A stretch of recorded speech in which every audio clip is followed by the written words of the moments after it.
महाविकास आघाडीच्या काळात विरोधी नेत्यांना अडकवण्यासाठी आमच्यावर दबाव टाकण्यात आला होता असं वक्तव्य परमबीर सिंह यांनी केलंय। त्यांच्याबद्दल आता देवेंद्र फडणवीसांनी प्रतिक्रिया दिली आहे। तर परमबीर सिंह जे बोलले ते खरं आहे। माझ्या अटकेसाठी महाविकास आघाडीने काही अधिकाऱ्यांना सुपारी दिली होती, आम्ही त्याचा पर्दाफाश करू शकतो असं वक्तव्य देवेंद्र फडणवीसांनी केलंय।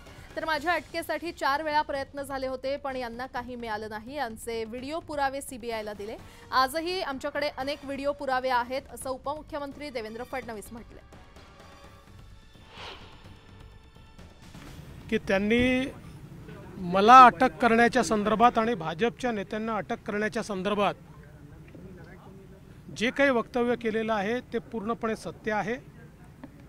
याचा सगळा प्रयत्न झाला। त्यांनी तर एकच इन्सिडेंट सांगितलं, असे 4 इन्सिडेंसेस आहेत की ज्याच्यामध्ये खोट्या केसेस करून मला कशी अटक करता येईल याचं षडयंत्र झालं। परंतु हे सगळे षडयंत्र त्यावेळी आम्ही त्याचा पर्दाफाश करू शकलो।